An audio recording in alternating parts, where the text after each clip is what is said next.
Good morning Ayaan, how are you. आज मैं आपको सुर सागर के सुर सागर के भ्रमर गीत को पढ़ाने जा रही हूँ। ये सूरदास के द्वारा रचित है और इस भ्रमर गीत में 4 पद हैं। ठीक है, भ्रमर गीत में कितने पद हैं? 4 पद हैं। कृष्ण, सबसे पहले तो आप ये जान लीजिए, कृष्ण ने मथुरा जाने के बाद स्वयं न लौटकर उद्धव के जरिए, इसका जो पद का जो सारांश है वो इस प्रकार से है कि कृष्ण मथुरा चले जाते हैं और वे वापस लौटकर नहीं आते हैं, और अपने आने की जगह वो गोपियों से कहकर जाते हैं कि मैं पुनः लौट कर आऊँगा, लेकिन खुद स्वयं लौट कर नहीं आते हैं। अपने जगह पे वो उद्धव को गोपियों के लिए समाचार भिजवाते हैं, वो संदेश लेकर आते हैं। उद्धव ने निर्गुण ब्रह्म एवं योग का उपदेश देकर गोपियों के विरह वेदना को, जो गोपियाँ कृष्ण के विरह में व्याकुल हैं, कृष्ण का दर्शन करना चाहती हैं, कृष्ण के बिना उनका हृदय एकदम विकल है, बेचैन है, उस विरह वेदना को उद्धव कम करने आते हैं और गोपियों को कई तरह के वे उपाय बताते हैं। ठीक है ना, उस वेदना से, उस कष्ट से उबरने के लिए उन्होंने उनको गोपियों को कई उपाय बताए और स्वयं भी प्रयास किया कि कृष्ण के विरह में जो गोपियाँ इतनी व्याकुल हैं, बेचैन हैं, तो इनकी विरह वेदना मेरी बातों से कुछ कम हो जाए। लेकिन जब उद्धव गोपियों को तरह तरह का उपालंब देते हैं, उदाहरण देते हैं, तो इस पर गोपियों का जो मन है वो उद्धव की बातों पर नहीं जाता है, क्योंकि उनका तो पूरा मन है कि वो किसी भी तरह श्री कृष्ण का दर्शन पा सके। ठीक है, तो उद्धव की जो बातें हैं वो गोपियों को वाजिब नहीं लगती है। यद्यपि उद्धव बड़े स्नेह से, बड़े प्यार से उन्हें समझाने की कोशिश करते हैं, लेकिन ये इनकी बातों को वो समझ नहीं पाती हैं, गोपियाँ समझ नहीं पाती हैं। ठीक है, इसमें श्री कृष्ण उद्धव ने अनेक उदाहरण दिए हैं, उस पर गोपियों ने भी कहा है कि नहीं, आप तो आप हम गोपियों के विरह को कम करने की कोशिश कर रहे हैं। ठीक है, लेकिन आपकी जो बातें हैं वो हमें कड़वी ककड़ी के समान लग रही है। जिस तरह एक कड़वी ककड़ी खा लेने के बाद मुंह का जो स्वाद है वो बदल जाता है, मुंह में तीखा लगता है वो, उसी तरह आपके द्वारा दिया गया जो संदेश है वो हमें कड़वी ककड़ी के समान ही लग रहा है, क्योंकि हम गोपियाँ आज तक किसी से, हमने अपना जो स्नेह है, प्यार है, आज तक किसी को नहीं दिया। हम तो बस श्री कृष्ण से ही प्रेम करती हैं। ठीक है, तो और सबसे अंतिम पद में, चौथे पद में उद्धव को गोपियाँ ताना मारती हैं कि श्री कृष्ण तो पहले से ही बहुत समझदार थे और अब मथुरा जाकर उन्होंने राजनीति का पाठ पढ़ लिया है। ठीक है, राजनीति का पाठ पढ़ लेने के बाद हम गोपियों पर ही अपनी राजनीति चला रहे हैं। वो तो वहाँ पर जाकर दुष्टों का अंत करने गए थे, लेकिन दुष्टों का अंत करने गए थे और हमें कहा था कि मैं जल्दी ही वापस लौट कर आऊँगा, लेकिन श्री कृष्ण नहीं आते हैं और आपके द्वारा संदेश भेजते हैं। तो उसमें हमें लग रहा है कि जो राजा अगर प्रजा के हित के लिए, कल्याण के लिए अनेक कार्य करता है, और वो राजा हित के ही कार्य करने मथुरा गया है, परंतु फिर भी वो हमारे ऊपर बहुत अत्याचार करके गया है। ठीक है ना, और इस तरह गोपियों ने श्री कृष्ण को राजनीति का पाठ पढ़कर ज़्यादा समझदार होने की बात कही है। ठीक है, अब हम जानते हैं जो प्रथम पद है उसमें है, गोपियाँ कहती हैं, उद्धव तुम हो अति बड़ भागी। गोपियाँ उद्धव से कहती हैं, उद्धव तुम हो अति बड़ भागी, अपरस रहत स्नेह तगाते, नाही मन अनुरागी। पुरैन पात रहत जल भीतर, तारस देह नद जागी। ज्यों जल माह तेल की गागरी, बूंद न ताको लागी। प्रीति नदी में पाँव न बोरियो, दृष्टि न रूप पड़ागी। सूरदास अबलाहम भोरी, गुड़ चाटी ज्यों पांगी। गुड़ चाटी ज्यों पांगी। ठीक है, तो देखिए आप यहाँ पे गोपियाँ उद्धव से कहती हैं, उद्धव तुम हो अति बड़भागी। बड़भागी का मतलब होता है भाग्यवान, भाग्यशाली व्यक्ति। तो गोपियाँ उद्धव से क्या कहती है कि तुम बहुत ही उद्धव आप बहुत ही भाग्यवान हैं, बहुत ही भाग्यशाली हैं, जो अपरस रहत स्नेह तगाते, नाहिन मन अनुरागी। आप उद्धव के पास इतने दिनों से रहे, लेकिन आपके मन में जो श्री कृष्ण के पास इतने दिनों से रहे, उनके सानिध्य में रहे, उनका साथ रहा, लेकिन आप उनके प्रेम में आप उनके प्रेम में, उनके स्नेह में, उनके प्रेम और स्नेह से हमेशा आप वंचित रहे। अपने आप को हमेशा आप अलग रखने की कोशिश में रहें। ठीक है, फिर गोपियाँ कहती हैं, पुरैन पात रहत जल भीतर, तारस देह न दागी। ठीक उसी प्रकार पुरैन पात, पुरैन का मतलब होता है कमल का पत्ता, पुरैन पात का मतलब होता है कमल का पत्ता। तो गोपियाँ एक उदाहरण देती हैं, कहती हैं कि ठीक उसी प्रकार जिस प्रकार कमल का जो पौधा है, कमल का पत्ता जल के अंदर रहता है, लेकिन फिर भी उसमें जल के बूंदों का कोई स्पर्श नहीं होता है, जल की बूंदें उस पर ठहरती नहीं है। ठीक उसी प्रकार आपका मन है, मतलब जल में डूबा रहने पर भी कमल के पत्ते के समान, जो जल में डूबकर भी उसे भिगोता नहीं है। ठीक उसी प्रकार उद्धव आपका मन है कि श्री कृष्ण के सानिध्य में रहकर भी आपका उस पर कोई प्रभाव नहीं पड़ता है। ठीक है, फिर ज्यों जल माह तेल की गागरी, बूंद न ताको लागे। अब गोपियाँ तेल से भीगे हुए गागर को कहती हैं कि ठीक उसी आपका मन, उद्धव को कहती हैं कि आपका मन ठीक उसी प्रकार से है जिस प्रकार एक तेल से भीगे हुए घड़े में, गागर में, उस पर अगर पानी का छींटा मारा जाए तो पानी की एक भी बूंदें उस पर ठहर नहीं पाती हैं। ठीक है, उस जो पानी की बूंदें हैं वो गगरी के जल में भिगोने पर भी उस पर गागर को में उस गागर पे जो तेल में भिगोया गया है उस पर पानी का एक भी बूंद ठहर नहीं पाती है। ठीक उसी प्रकार तुम भी श्री कृष्ण प्रेम की नदी के साथ रहते हुए भी, श्री कृष्ण के सानिध्य में रहते हुए भी उनके उसमें स्नान करने की बात तो दूर, तुम पर तो श्री कृष्ण की एक छींट भी नहीं पड़ी।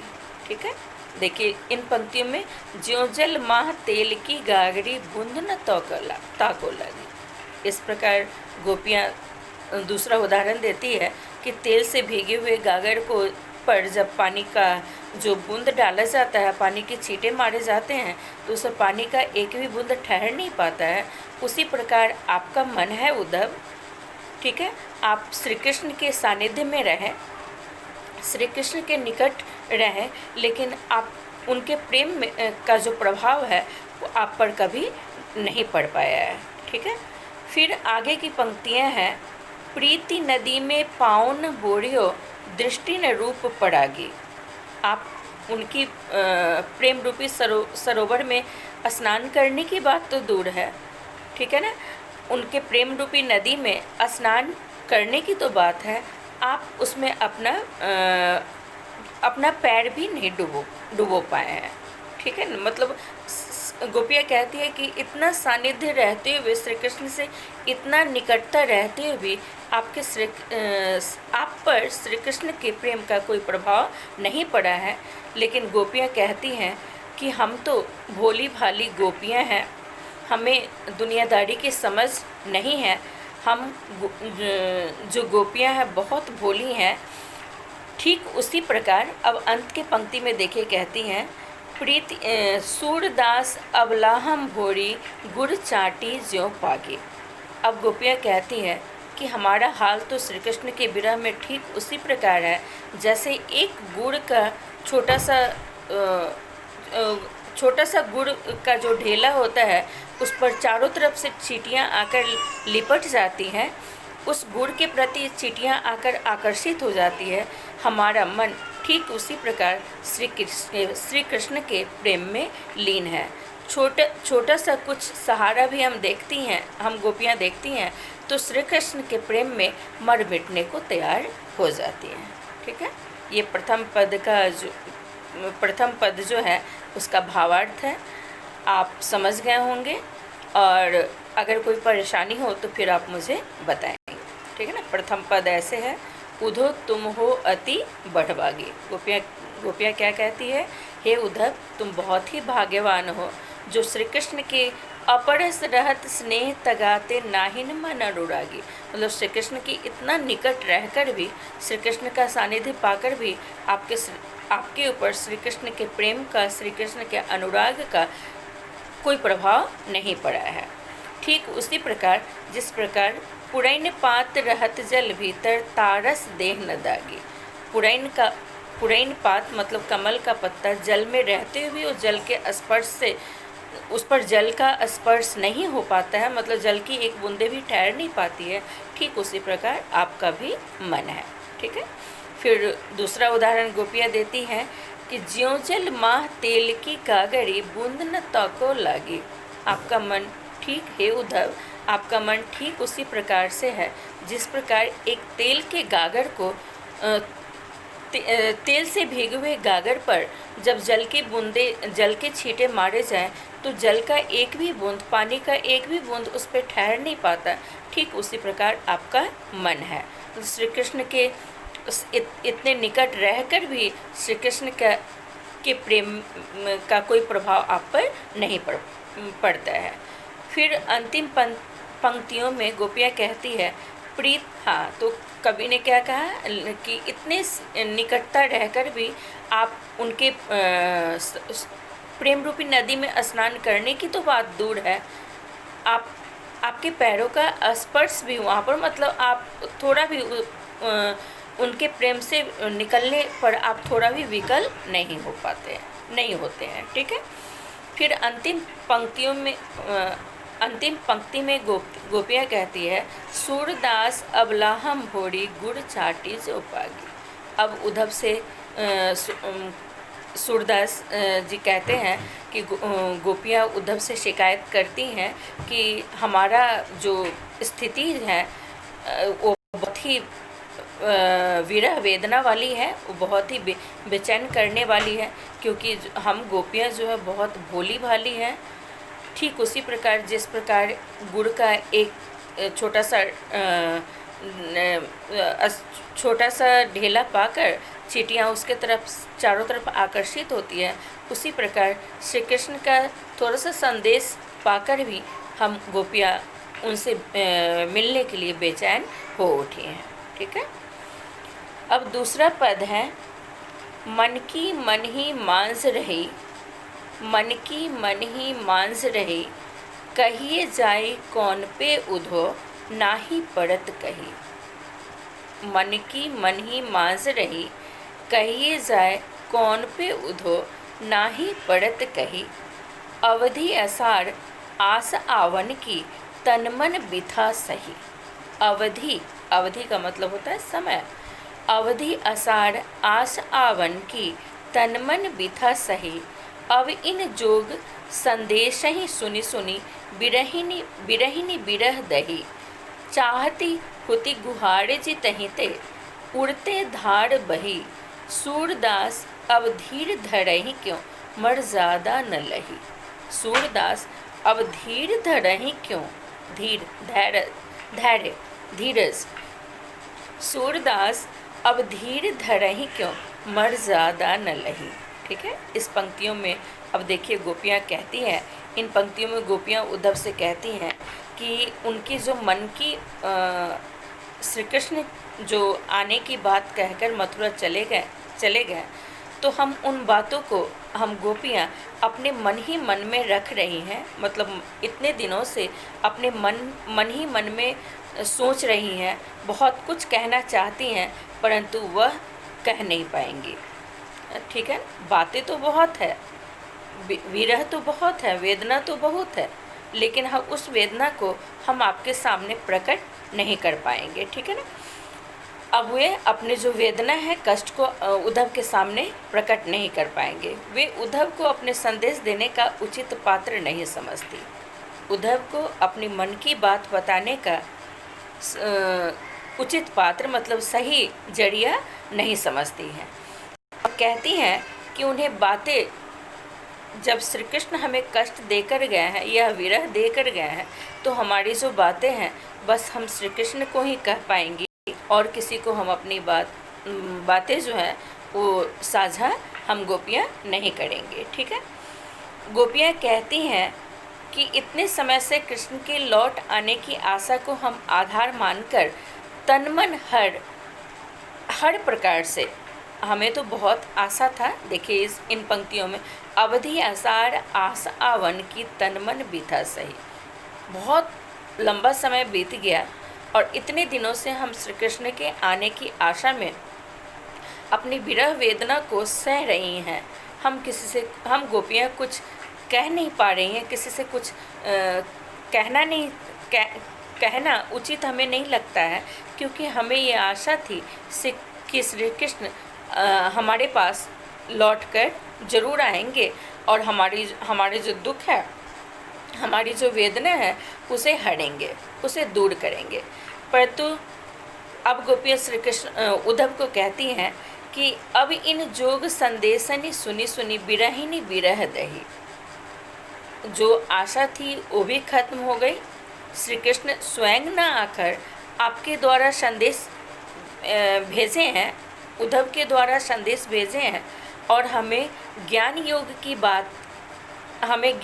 का बातें समझा रहे हैं। श्री कृष्ण ने ज्ञान योग और वैराग्य की बातें हमें कही हैं, तो अब ये पीड़ा हमसे सहा नहीं जा रहा है। हम विरह की आग में जलने लगी हैं। ऐसे समय में कोई जब ज़्यादा वेदना हो, जब कष्ट हो, जब ज़्यादा दुख हो, तो हर कोई अपने रक्षक को, ठीक है, अपने रक्षक को, अपनी रक्षा करने वाले को बुलाता है। परंतु हमारे जो रक्षक है, जो श्री कृष्ण ही हमारे रक्षक हैं, गोपियाँ कह रही हैं कि श्री कृष्ण ही हमारे रक्षक हैं और वही हमें पीड़ा देकर चले गए हैं, तो अब ये दुख हमसे सहा नहीं जाता है। हे अब गोपियाँ देखिए, इन पंक्तियों में गोपियाँ कहती है, चाहती होती गुहारे जितहि ते उड़ते धार बही, सूरदास अब धीर धरही क्यों मर ज़्यादा न लही। ठीक है। अब गोपियाँ कहती है कि हे उद्धव, अब हम धीरज क्यों धरे। जो धैर्य का जो कारण था, अब तो वो कारण भी हमारे समक्ष नहीं है, तो अब हमें धैर्य नहीं रखा जाता है। अब गोपियाँ उद्धव को कहती है, प्रेम की मर्यादा है। प्रेम का जो मर्यादा है वो क्या है? प्रेम के बदले प्रेम ही देना। प्रेम की मर्यादा है कि प्रेम के बदले प्रेम ही देना। परंतु श्री कृष्ण ने, गोपियाँ कहती है उद्धव को कि श्री कृष्ण ने हमारे साथ धोखा किया है, छल किया है, उन्होंने हमारी मर्यादा का उल्लंघन किया है। हमें जो कहकर गए थे उन बातों पर श्री कृष्ण खड़े नहीं उतरे, बल्कि हमारे कष्ट को दूर करने स्वयं आने वाले थे और स्वयं न आकर उद्धव को अर्थात आपको उन्होंने भेजा है। तो अब यह दुख हमसे सहन नहीं होता। अब जो मर्यादा थी, अब वो मर्यादा भी हमसे अब सहन, अब उस मर्यादा को हम रोक नहीं, मतलब जो हमने मन में ठान लिया था कि हम अपनी बात किसी को नहीं कहेंगे, अब वो भी सहन नहीं हो पाता है। ठीक है। अब देखिए तीसरा पद है। तीसरा पद भी बहुत सूरदास के द्वारा रचित बहुत ही सुंदर पद है। हमारे हरी हारिल की लकड़ी। इसमें गोपियाँ कहती हैं, हमारे हरि मतलब भगवान श्री कृष्ण, हमारे हरी हारिल की लकड़ी मनक्रम वचन नंद नंदन उड़, यह दृढ़ कड़ी पकड़ी। मनक्रम वचन नंद नंदन उड़, यह दृढ़ कड़ी पकड़ी। जागत सोबत स्वप्न दिवस, निसि कान कान जकड़ी। जागत सोबत स्वप्न दिवस, जागते हुए, सोते हुए, सपने में, और दिवस मतलब दिन बीतते हुए भी हमारे मन में तो कान कान जकड़ी, मतलब बस कृष्ण ही कृष्ण हमें नज़र आते हैं। सुनत जोग